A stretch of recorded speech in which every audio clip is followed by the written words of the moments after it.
What up, human? Can't break through a plateau? Let's fix that. Here are 5 most important things to take a look at. I will rank them from least important to most important. However, it's arguable because if you fumble one of them completely, that might be your priority to fix first. Now let's get to it. Alright, the first one is sleep. So here's an example. Let's say the workers are building a house. They need 4 months to finish it. But the owner, Karen, wants them to finish in 3 months. So she's like really pissed off because, Karen stuff. They say, alright, we'll try. After 3 months, the Karen goes there and looks at the progress and it's not quite finished yet. And the same goes for muscles if you don't sleep enough. So let's say you're sleeping for 6 hours instead of 8 hours per day. The workers in your body won't have the time to really recover your muscles. So therefore, you won't grow as much. So yeah, if you sleep for 6 hours instead of 8 hours, muscle building will be less effective because there's not enough time to rebuild the muscles. Wait, are you saying I shouldn't watch TikTok until 2 a.m. in the morning? Oh yeah, that's exactly what I'm saying. Moving on to the next point, and it's called stay wet. Now let me explain. What happens to a car if you don't do proper oil changes often enough? It probably won't work properly. And same goes for our body if you don't drink enough water. Did you know that more than 70% of muscle is water?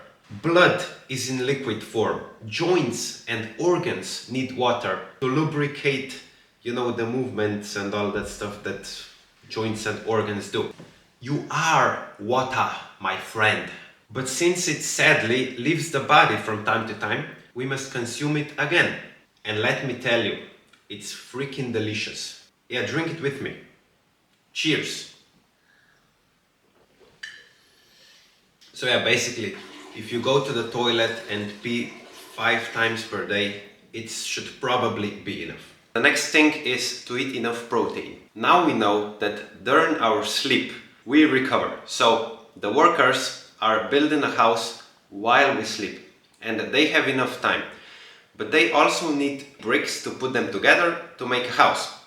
And the bricks in our body are the protein. So we must eat enough protein, and if we don't have enough time, we can drink it also. So it's important to consume enough protein so we have the bricks to build the muscles.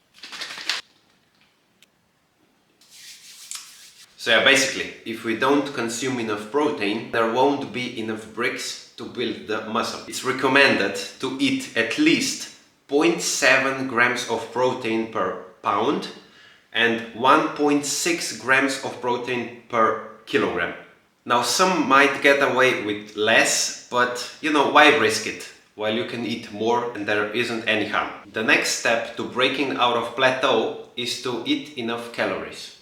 Now eating protein is awesome, but if you're in a caloric deficit or if you eat less calories than you burn, then your body will use the protein, which is energy also, for fuel. And if it uses it for fuel and more important body functions, there won't be enough left to build muscle. So energy is important also.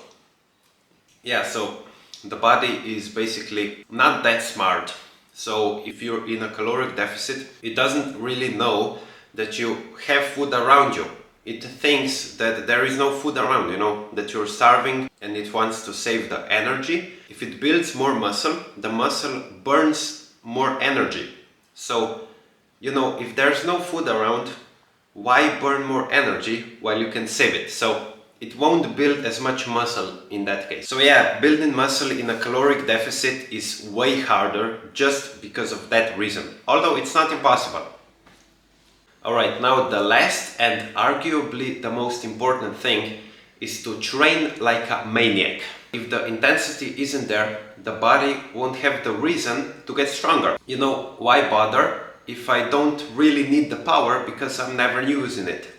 Yeah, basically the body doesn't listen to our words as we scream at it that it's weak and it should get stronger. It only listens to the grunts we make during our workouts when we can't push the last rep up. You know, when we're doing bench press, as we can't push it up anymore, as we're failing, that's when the body hears you. It will give you what you want. It will hear you and it will say, okay, let's break through this plateau. Also, don't forget to warm up before... Oh my God, the postman is here. Don't forget to warm up before every single workout, because it will give you more gains actually, because you will be able to lift more weights and it will prevent injuries. Therefore, in the long run, you will make more gains because you won't be injured. So if you don't know what training hard is, it's basically when you're taking the set close to failure. For many people, even failing a rep works very well. Even going beyond failure can work very well. But watch out, because failing a squat isn't really recommended. First of all, you can get injured, and second of all, you won't be able to recover very well. So if you're going to failure and beyond, it's probably better to do it on an exercise that is safe and that you can recover from. For example, biceps curls, triceps extensions and all that stuff. But for some people, just going close to failure works better, because they can't really recover if they go to failure. So it's your homework to see what works for you. So yeah, I hope it helped you. Don't forget to eat, sleep, drink, just have fun. See ya.